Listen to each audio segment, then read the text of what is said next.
Porque lo que se ve aquí a primera vista es una sobrereacción de Jesús contra una higuera que no tenía frutos fuera de temporada.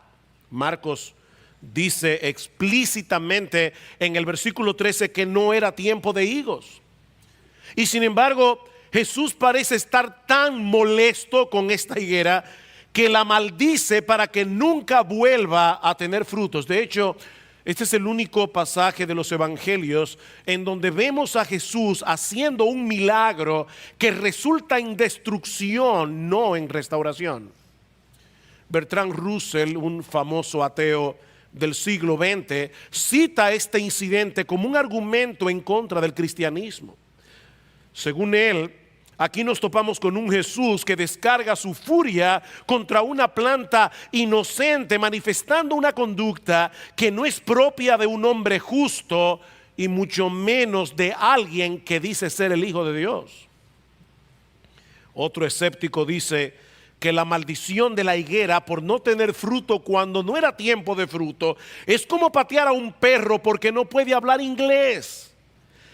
Mis hermanos, debemos ver esta reacción como un berrinche de parte de alguien que la Biblia dice que nunca pecó. ¿O hay algo más profundo aquí que tal vez algunas personas están pasando por alto?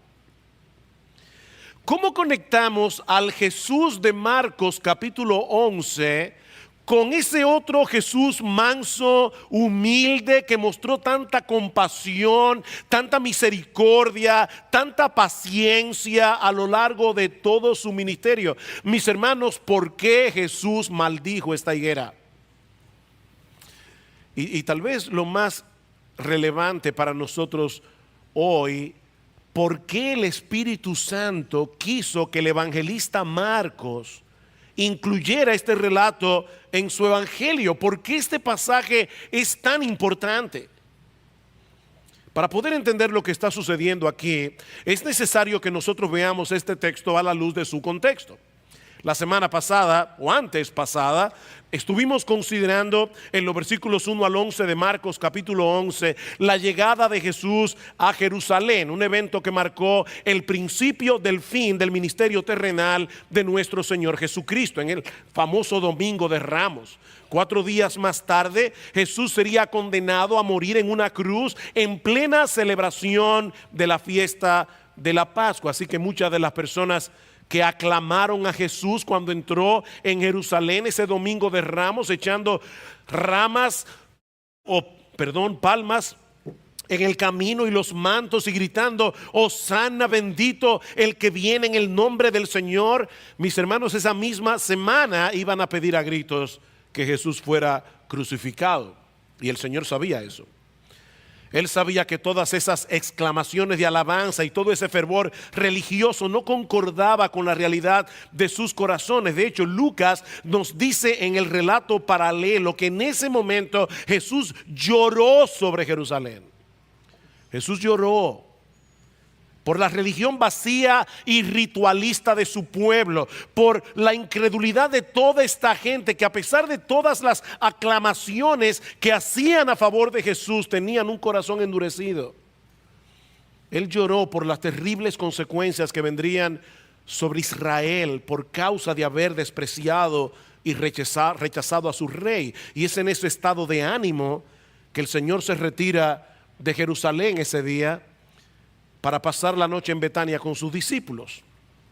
Pero el lunes en la mañana regresan a Jerusalén. Y es entonces cuando ocurre este extraño encuentro con la higuera. Vean una vez más el versículo 12. Al día siguiente, es decir, el lunes en la mañana, cuando salieron de Betania, Jesús tuvo hambre. Era un hombre, era Dios y era hombre. Y viendo de lejos una higuera con hojas, fue a ver si quizá pudiera hallar algo en ella. Pero cuando llegó, no encontró más que hojas, porque no era tiempo de higos. Los árboles de higuera eran muy comunes, eran muy apreciados en la nación de Israel. Sus higos más grandes y maduros se recogen en los meses de agosto y octubre. Pero este incidente está ocurriendo durante la fiesta de la Pascua. Así que estamos en el mes de abril. De ahí el comentario de Marcos en el versículo 13 de que no era tiempo de higos. Sin embargo, es importante saber que para finales de marzo, al inicio de la primavera, algunas clases de higueras producen unas brevas comestibles que salen juntamente con las hojas y que los árabes llaman tax. Cuando una higuera tenía muchas hojas en esa época del año, pero no tenía ninguna de esas brevas, era un indicativo seguro de que esa planta iba a ser estéril durante todo el año. Algo no anda bien cuando una higuera está llena de hojas en la primavera, pero no tiene fruto. Eso es un claro indicativo de que la planta está enferma, o de que tal vez se está secando por dentro, aunque por fuera parezca que todo está bien. Y eso fue lo que sucedió con esta higuera. Estaba llena de hojas, pero no tenía ningún fruto, dice Marcos. En otras palabras, este árbol prometía mucho, pero en realidad no tenía nada que ofrecer. La fachada se veía muy bien, estaba llena de hojas, pero era completamente estéril. Y Jesús decide convertir esta higuera en una especie de parábola visual, como una imagen profética de lo que iba a suceder con la nación de Israel, algo que era muy usual entre los profetas del Antiguo Testamento. Ellos usaban objetos visuales para transmitir sus enseñanzas proféticas. De manera, mis hermanos, que el Señor está usando la higuera en una forma simbólica para referirse a la nación de Israel, porque esta era una figura que los judíos conocían muy bien. En el Antiguo Testamento, una higuera fructífera era un símbolo de la bendición de Dios, así como una higuera estéril era un fruto de juicio y de condenación. Por ejemplo, en Jeremías capítulo 8, versículo 13, Dios le dice a la nación de Israel por medio del profeta Jeremías que debido a sus pecados, sus vides quedarían sin uvas, sus higueras sin higos y sin hojas. Y el Señor Jesucristo usó esta misma figura en una de sus parábolas para hablar de la futura condenación de Israel. En Lucas capítulo 13, versículos 6 al 9, dice: tenía un hombre una higuera plantada en su viña y vino a buscar fruto en ella y no la halló. ¿Ven la similitud en estos dos pasajes? Y dijo al viñador: he aquí hace 3 años, ¿cuánto tiempo duró el ministerio del Señor? He aquí, hace 3 años que vengo a buscar fruto en la higuera y no la hallo. Córtala, ¿para qué inutiliza también la tierra? Él entonces respondiendo le dijo: Señor, déjala todavía este año hasta que yo cabe alrededor de ella y la abone. Y si diere fruto, bien, y si no, la cortarás después. Lo que el Señor está profetizando en este incidente en Marcos capítulo 11 es que había llegado el tiempo de cortar la higuera. Israel había pasado el límite de la paciencia de Dios. Dice en el versículo 20 que la higuera que Jesús maldijo ese día se secó desde la raíz, y lo mismo iba a suceder con la nación de Israel por causa de su pecado, por causa de su religiosidad vacía, ritualista, meramente ceremonial. Ahora, hermanos, si nos quedamos en este punto y vemos la maldición de la higuera únicamente en relación a lo que sucedió con el pueblo de Israel hace 2000 años, nosotros hemos perdido la relevancia de esta historia para nosotros en el día de hoy. Cuando Juan el Bautista decía en su predicación en Mateo capítulo 3, recuerdan que el hacha ya está puesta a la raíz de los árboles y que todo árbol que no tiene buen fruto será cortado y será echado en el fuego. Él no se refería únicamente a los judíos. Todo árbol que no dé buen fruto será cortado. ¿Sabes lo que esto significa? Que todo aquel que profesa ser creyente pero no está dando los frutos que evidencian una verdadera conversión, está en peligro de terminar en el infierno, independientemente de la iglesia a la que pertenezca, independientemente de la cantidad de ministerios y de actividades en lo que tú estés envuelto durante el resto de la semana. Estás en peligro de terminar en el infierno. En Mateo capítulo 7, versículo 21, hay uno de los pasajes más duros que nosotros encontramos en el Evangelio. No todo el que me dice Señor, Señor, entrará en el reino de los cielos, sino el que hace la voluntad de mi Padre que está en los cielos. En aquel día, en el día del juicio, muchos me dirán, pero Señor, Señor, ¿no profetizamos en tu nombre? Y en tu nombre echamos fuera demonios, y en tu nombre hicimos muchos milagros. Y entonces les declararé, yo nunca os conocí. ¿Oyeron eso?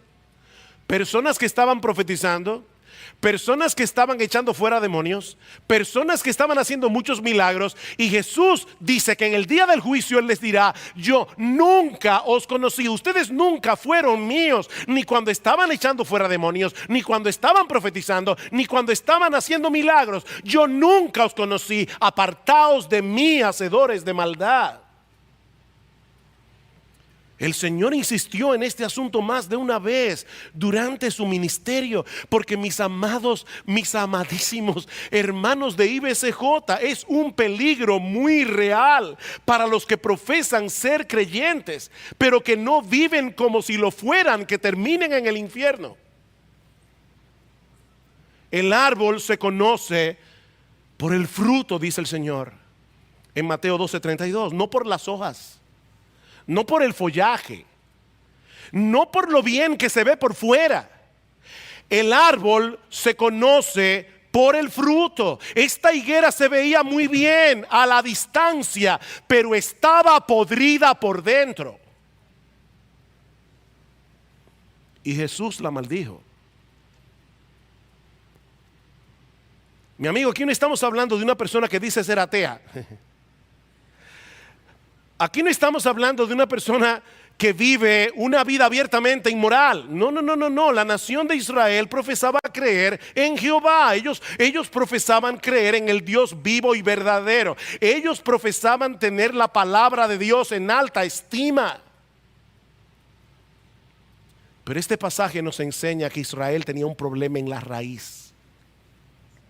Tenía un problema en la raíz que no le permitía producir los frutos que se esperaban de ella. ¿Cuál era el problema? Eso nos lleva a la segunda escena de este relato, la purificación del templo. La purificación del templo, versículo 15. Llegaron a Jerusalén, y entrando Jesús en el templo, comenzó a echar fuera a los que vendían y compraban en el templo, volcó las mesas de los cambistas y los asientos de los que vendían las palomas. Y versículo 16 es el único, Marcos es el único que narra este incidente. Dice, y no permitía que nadie transportara objeto alguno a través del templo. Jesús se puso allí y no permitió durante quién sabe cuántas horas que usaran el templo como un atajo. Ahora, hermanos, es muy difícil para nosotros en el día de hoy entender lo que este lugar significaba para un judío en los días del Señor. Pero el templo en Jerusalén era el eje alrededor del cual giraba toda la vida nacional, toda la vida religiosa de la nación. Este edificio simbolizaba la presencia de Dios en medio de ellos. Era lo que le daba al judío un sentido de pertenencia, de identidad. El templo era el lugar donde ellos podían encontrarse con Dios, donde ellos se reconciliaban con Él a través de los sacrificios que fueron ordenados en la ley de Moisés. Todo ese sistema sacrificial del Antiguo Testamento estaba diseñado para hacerle ver al pueblo de Dios que Él no toma el pecado a la ligera, que no hay reconciliación a menos que muera un inocente. La paga del pecado es la muerte, dice Pablo en Romanos capítulo 6, versículo 23. De manera que la existencia misma del templo era un recordatorio de que nosotros no podemos acercarnos a Dios a menos que alguien pague por nosotros las cuentas que tenemos pendientes con su justicia perfecta por causa de nuestros pecados. Pero lamentablemente, los mismos líderes religiosos que debían enseñar estas verdades al pueblo terminaron corrompiendo y profanando este lugar de adoración y de reconciliación. Y yo les pediría que tratáramos en esta mañana de usar nuestra imaginación para ver lo que Jesús vio ese lunes en la mañana. Todo el patio exterior del edificio del templo era conocido como el atrio de los gentiles, porque ese era el único lugar permitido para aquellos que no eran judíos. Dios había hecho provisión para que los gentiles pudieran acercarse a Dios, pudieran acercarse a su casa y conocer al Dios vivo y verdadero. Pero los líderes religiosos de la nación tomaron una decisión genial: usar ese espacio destinado a los gentiles para colocar un montón de puestos donde se vendían los animales para el sacrificio. Ahora, recuerden, hermanos, que esa semana se celebraba la fiesta de la Pascua. Generalmente la población de Jerusalén se triplicaba en esos días con los miles y miles de peregrinos que venían de todas partes del imperio a presentar sus sacrificios, el sacrificio del Cordero Pascual. Dice el historiador Flavio Josefo, un historiador judío del primer siglo, que hubo un año en particular durante la fiesta de la Pascua que se vendieron en los atrios del templo 250,000 corderos para el sacrificio. 250,000 corderos en el atrio del templo solo en esa semana. Ahora imagínate el templo de Dios, el atrio de afuera. Imagínate la gente, el gentío, la bulla, cada cual tratando de atraer a los clientes con un mejor animal, con una mejor oferta. Y todo eso con la agravante de que los sacerdotes eran los dueños de la mayoría de esos puestos de venta. Era un negociazo. El templo parecía cualquier otra cosa menos un lugar de adoración donde se invitaba a todo el mundo a venir a la presencia del Señor. Y es esto lo que provoca la indignación de Jesús. Vean el versículo 17. Y les enseñaba diciendo: ¿no está escrito, mi casa será llamada casa de oración para todas las naciones? Pero vosotros la habéis hecho cueva de ladrones. A propósito, el Señor está citando aquí dos pasajes del Antiguo Testamento. Estas no son sus propias palabras. Él está diciendo: ¿ustedes no leyeron lo que está escrito en su Biblia? En la palabra que ustedes dicen honrar, en la Biblia que ustedes dicen tener en alta estima. ¿Ustedes no leyeron en Isaías capítulo 56 versículos 6 y 7 donde se anuncia explícitamente que el propósito del templo era atraer a personas de todo el mundo para que conocieran al Dios vivo y verdadero? ¿Ustedes no leyeron eso? Cuando Dios llamó a Abraham para hacer de él una gran nación, en Génesis capítulo 12, ¿qué le dice el Señor?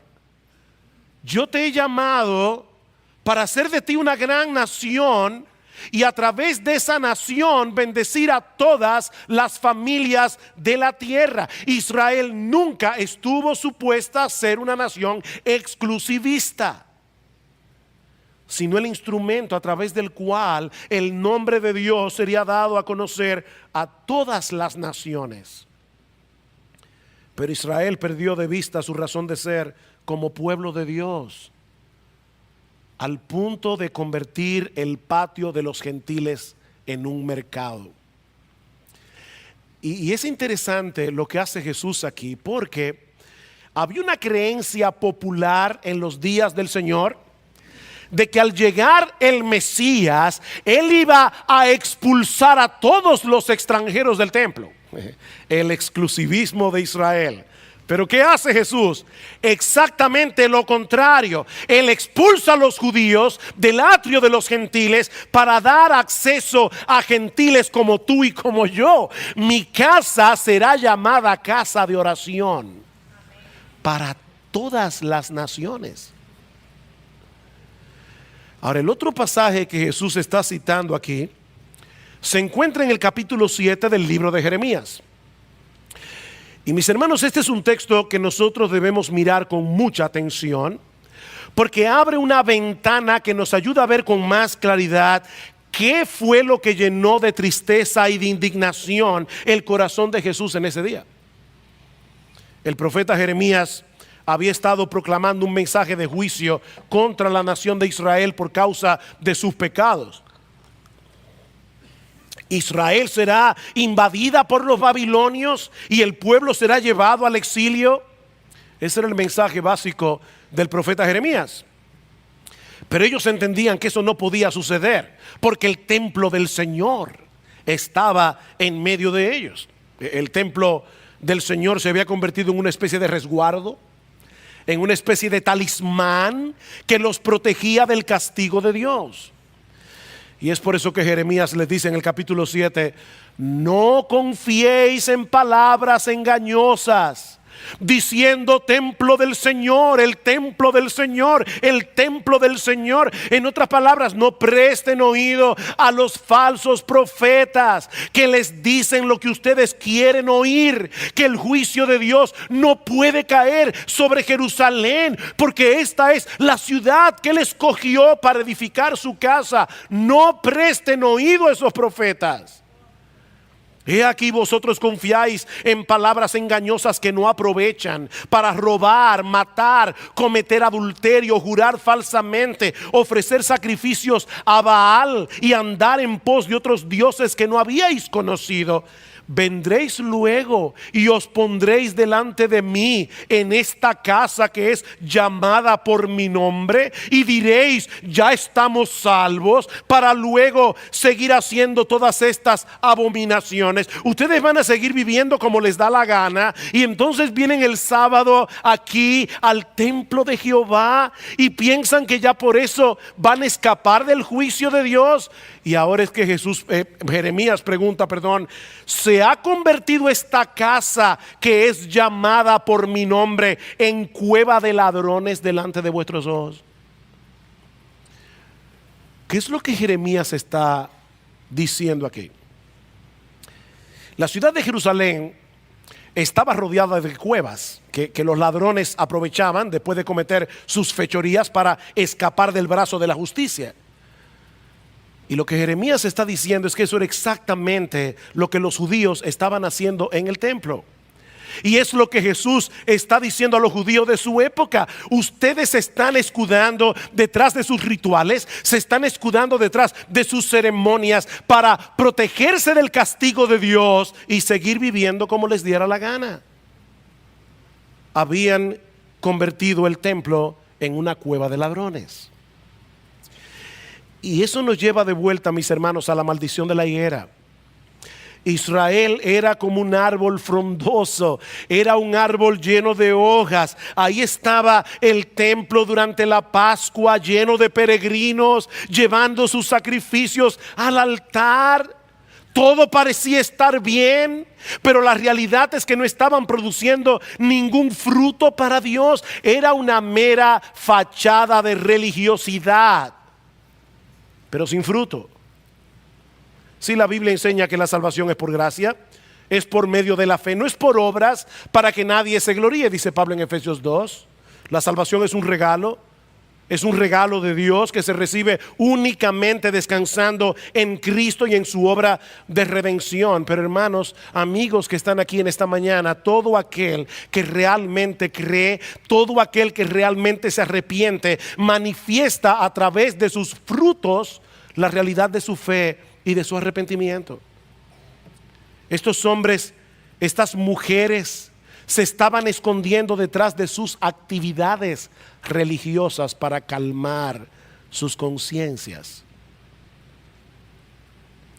Mis hermanos, eso es convertir la casa de Dios en una cueva de ladrones. Vivir en el resto de la semana como un mundano y luego venir a la iglesia a calmar tu conciencia cantando himnos con tus ojos cerrados. Eso es convertir la casa de Dios en una cueva de ladrones.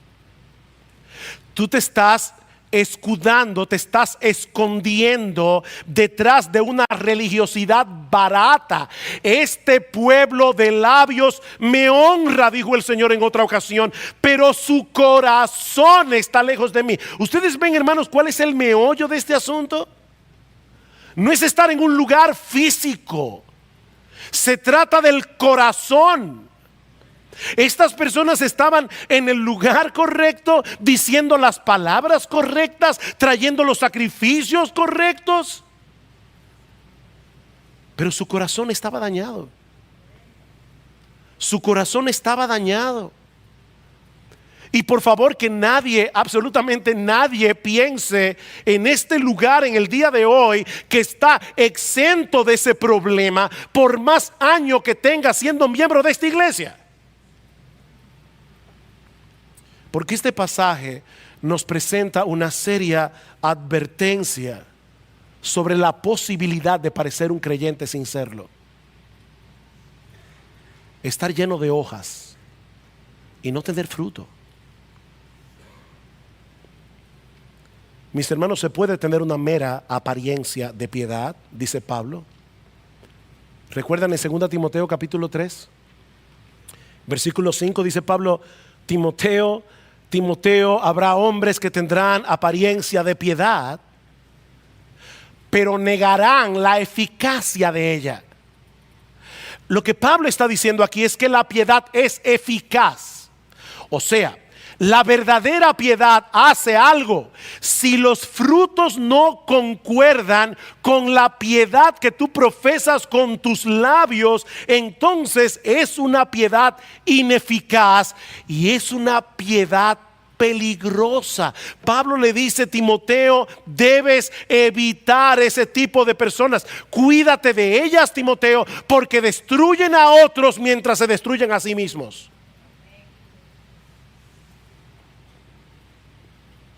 Es terrible irse al infierno, ¿verdad?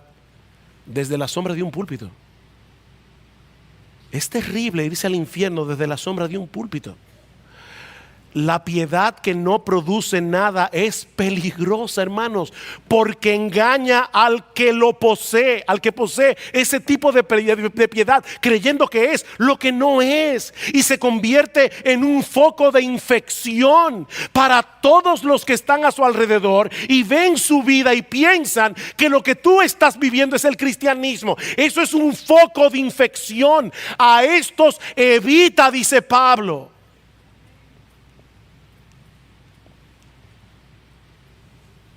Pastor, ¿y cómo yo puedo saber si la piedad que yo profeso es una piedad eficaz?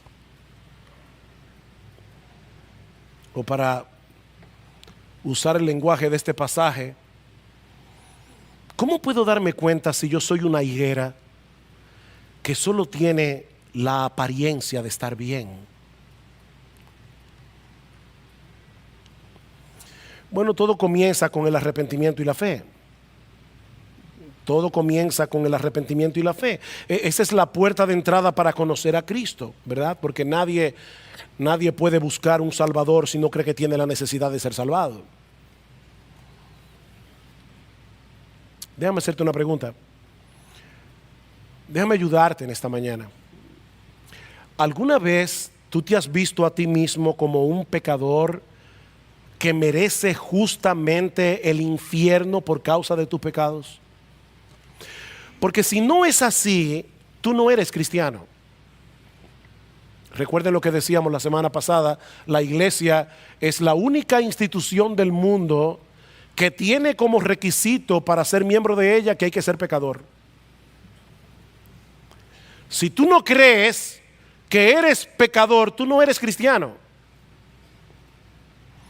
Oh sí, pastor, yo lo sé, yo sé que yo merezco el infierno. Muy bien. Ahora déjame hacerte otra pregunta. ¿Tú te has arrepentido de tus pecados?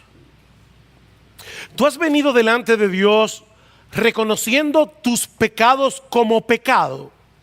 No como faltas, no como errores, no como debilidades, como pecados, como transgresiones de la ley de Dios, y le has pedido a Dios que te perdone de ellos y que desarraigue esos pecados de tu corazón. O déjame hacerte una pregunta más crucial. ¿Tú vives una vida de arrepentimiento? Tú vives una vida de arrepentimiento. Nota que yo no te estoy preguntando si ya llegaste a ser perfecto y ya no pecas, porque eso nunca va a suceder de este lado del cielo. Ahora, tú estás luchando contra las tendencias pecaminosas de tu corazón cuando tú percibes la idolatría obrando en tu alma, cuando tú percibes, por ejemplo, el materialismo que es tan obvio en estos días de Navidad. ¿Qué tú haces con tu pecado? ¿Tú vives una vida de arrepentimiento? Tú estás luchando contra la tendencia pecaminosa de tu corazón. Tú tomas en serio tus pecados cuando los cometes. Te causan vergüenza en la presencia de Dios y un deseo de ser librado de una vez por todas de la presencia del pecado en tu vida. Tú vives una vida de arrepentimiento. Tú aceptas con humildad que otros te reprendan. O tú eres de los que viven a la defensiva, autojustificando todo lo que tú haces. Todo el tiempo. Uno de los frutos más sintomáticos del arrepentimiento es que desconfías de ti mismo. Porque tú sabes que tú eres pecador. Una persona que vive una vida de arrepentimiento desconfía de su propio juicio. Tú desconfías de ti, sabiendo que tienes un enemigo adentro de tu corazón. ¿Es ese fruto palpable en tu vida? ¿Eres una persona enseñable, abierta al consejo? ¿O tú te has dedicado a crear tu propia versión del cristianismo para que se ajuste con tus gustos y preferencias personales?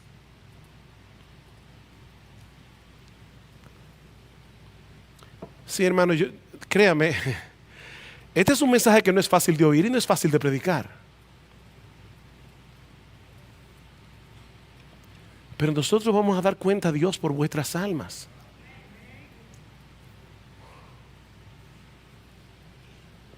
¿Y qué de la fe?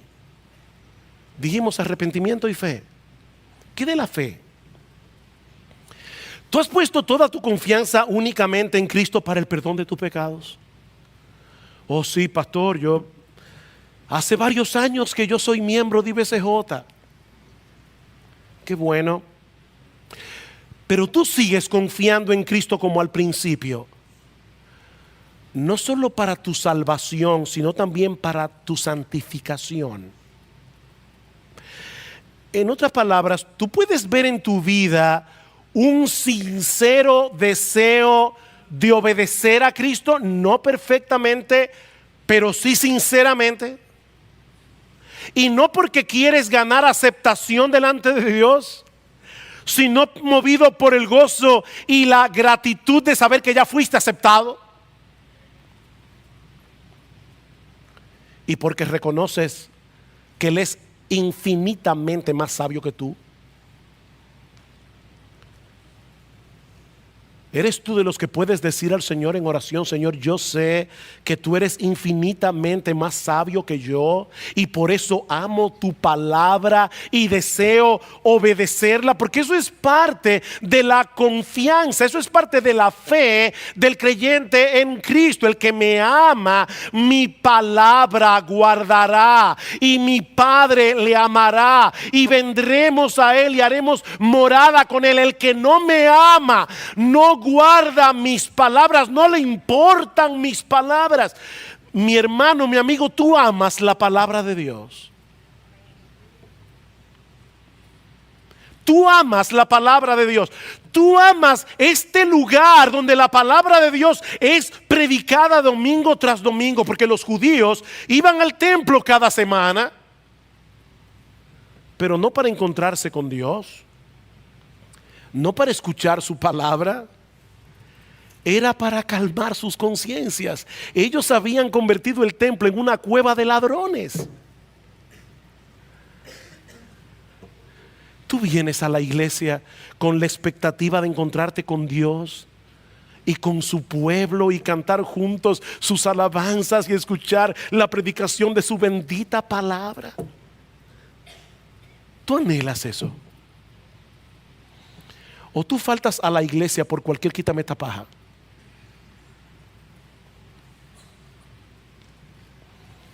Déjame aterrizar esto un poco más. En la providencia del Señor, este próximo domingo es 25 de diciembre. No hay que ser muy inteligente para saber que el sábado es 24. Y el próximo es 1 de enero. Es decir, que la noche anterior es 31. Honestamente, mi hermano, de verdad, con honestidad delante de Dios, ¿tú estás planificando las cosas que vas a hacer estos 2 próximos fines de semana para poder estar en la casa de Dios en su día?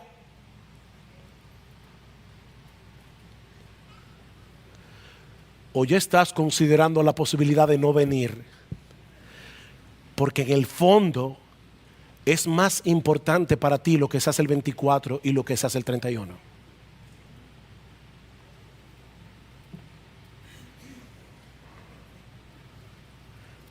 Mi hermano, mi hermana, ¿sabe de qué se trata todo esto? De creerle a Jesús.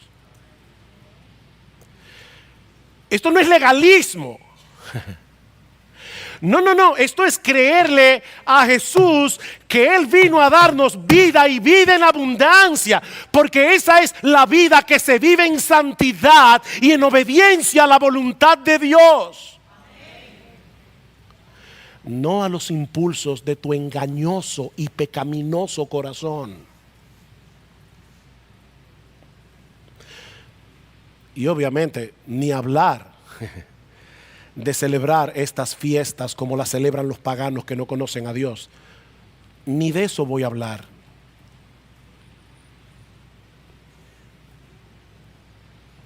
Los mandamientos del Señor no son gravosos, dice 1 de Juan capítulo 5 versículo 3. Los mandamientos del Señor no son gravosos. Lo que es gravoso es el pecado que mora en ti y en mí, en mi corazón también, que nos hace tan difícil obedecer a Dios y hallar el gozo que solo se encuentra en la obediencia. No son los mandamientos lo que son gravosos, es la pobredumbre de tu corazón y del mío. Los mandamientos de Jehová son rectos, dice el salmista, y precisamente por eso alegran el corazón. Alegran el corazón. ¿Tú crees eso? ¿O tú eres de los miles y miles que asocian la palabra santidad con santurronería desabrida, apagada, aburrida? Cuando tú oyes la palabra santidad, ¿cuál es la imagen que viene a tu mente? ¿Es la de un santurrón? ¿O es la de un hombre feliz? Pero ahora viene la pregunta más crucial de todas. ¿Es perceptible para las personas que te rodean que con el paso del tiempo te pareces cada vez menos a ti y cada vez más a Jesús? Es perceptible a las personas que te conocen y te rodean que cada año tú te pareces menos a ti y cada vez te pareces más a Él.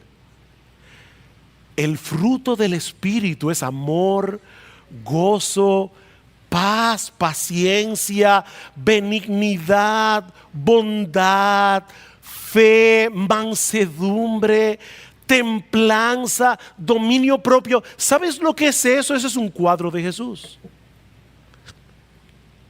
Que el Espíritu Santo va formando en el corazón de aquellos que creen. Sí, yo sé que todos tenemos una lucha con el orgullo y con el egoísmo. Esta semana en nuestro grupo pequeño estábamos hablando de ese tema y decíamos, wow, ¿quién está libre de esto? Nadie está libre de esto. Todos tenemos una lucha con el orgullo, con el egoísmo. Todos tenemos, incluyendo a este que está aquí predicando, todos tenemos la tendencia a la idolatría, a encontrar en otras cosas fuera de Dios nuestra satisfacción y nuestra alegría. Y todo eso es contrario al carácter de Cristo. Pero tú estás luchando contra eso.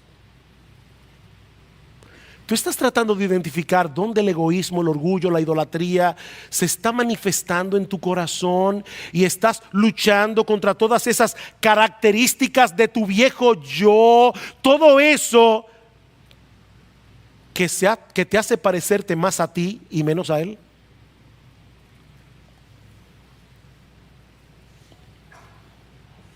Mis hermanos, el Señor sabe la carga con la que yo vine al púlpito esta mañana.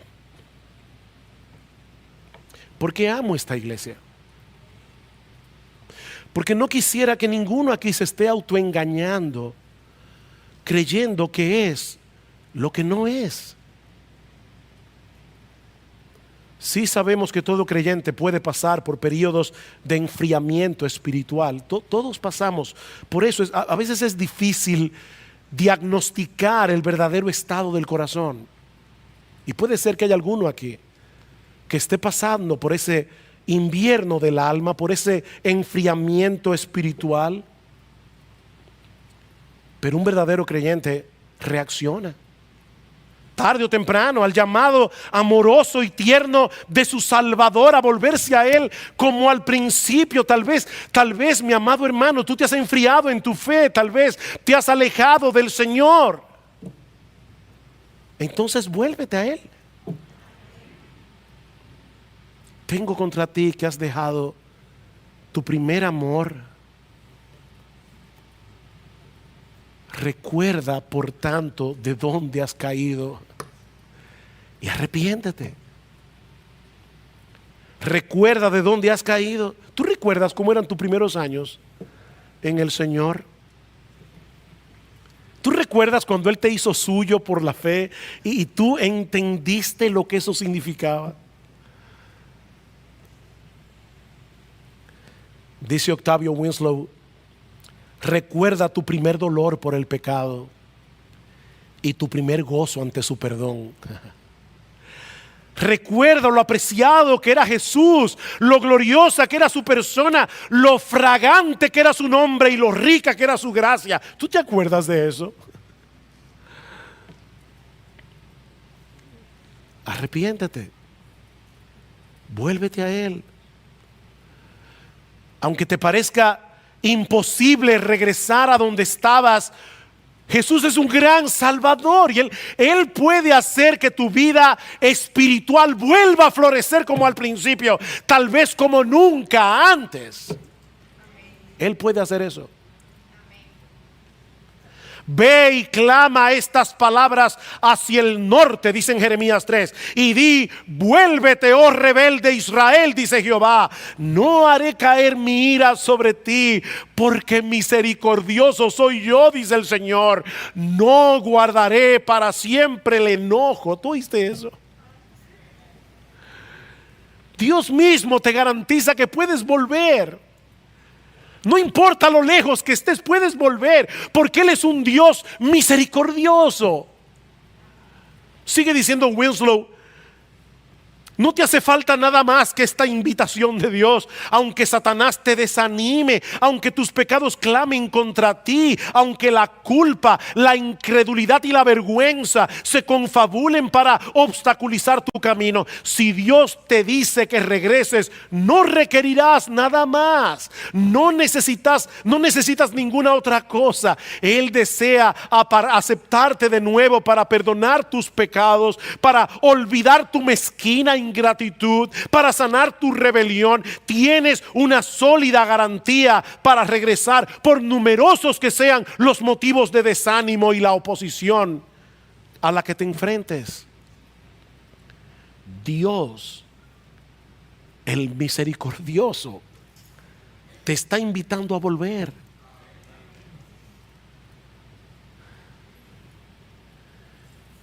Examina, mi hermano, el estado de tu corazón. Examina el estado de tu corazón.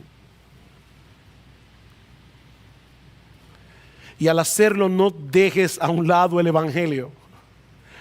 No dejes a un lado el evangelio, porque independientemente del estado en que se encuentre tu alma delante de Dios, la salvación sigue siendo solo por gracia, solo por Cristo y solo por medio de la fe. ¿Saben cuál es la parte más irónica de esta historia en Marcos 11 y la más extraordinaria? ¿Cuándo ocurrió la maldición de la higuera? El lunes en la mañana. El Señor fue arrestado el jueves en la noche. Fue juzgado apresuradamente en la madrugada del viernes y crucificado en la mañana durante la fiesta de la Pascua. Así que, sin darse cuenta, los líderes religiosos de la nación contribuyeron al cumplimiento del plan redentor de Dios a través de la muerte de nuestro Señor Jesucristo. Ese plan simbolizado en todos esos corderos que por siglos habían sido sacrificados en el altar. Y de esa manera, al matar a Jesús, se puso punto final a todo el sistema sacrificial del Antiguo Testamento, porque con una sola ofrenda Él hizo perfectos para siempre a los santificados. En otras palabras, mis hermanos, al matar a Cristo, estos hombres apresuraron la muerte de la higuera. Pero allí se abrió un manantial de perdón que sigue abierto hasta el día de hoy. Me encantó como lo ha dicho alguien: el perdón pleno y gratuito está escrito en cada gota de sangre que brotó del Calvario. El perdón pleno y gratuito está escrito indeleble en cada gota de sangre que Jesús derramó en la cruz. Mi amigo, no son rituales en un templo lo que necesitas para ser salvo. Es confiar únicamente en el sacrificio perfecto que nuestro Señor Jesucristo llevó a cabo en la cruz del Calvario, muriendo en lugar de pecadores, como tú y como yo, para que todo aquel que en Él cree no se pierda, mas tenga vida eterna. Y no hay términos medios aquí. Mi amigo, no hay términos medios aquí. Miren lo que sigue diciendo Marcos en el versículo 18. Los principales sacerdotes y los escribas oyeron esto y buscaban cómo destruirle, porque le tenían miedo, pues toda la multitud estaba admirada de su enseñanza. Increíble. Ellos no estaban indignados porque desde su punto de vista Jesús hubiera deshonrado el templo al actuar de esa manera, o porque Jesús haya interpretado mal las escrituras. No, la razón por la que querían matarlo era porque tenían temor de que la gente se fueran detrás de él y ellos perdieran su posición de influencia y de autoridad. Si Cristo gana, nosotros perdemos. Si Cristo pierde, nosotros ganamos. En otras palabras, o mantienes intacto tu orgullo, creyendo que no necesitas a un Salvador, o vienes a Cristo humillado en arrepentimiento y fe. No hay otra opción. No hay otra opción. ¿Tú estás a favor de Cristo o en contra de Cristo? Mi amigo, ¿en qué descansa tu esperanza para cuando te toque partir de este mundo? ¿En tu decencia? ¿En tu religiosidad? ¿En todos los años que tienes siendo miembro de esta iglesia? ¿O en la persona y la obra de nuestro bendito Señor y Salvador Jesucristo, al cual has abrazado en una vida de arrepentimiento y fe? En ningún otro hay salvación fuera de Jesús, porque no hay otro nombre bajo el cielo dado a los hombres en el cual podamos ser salvos.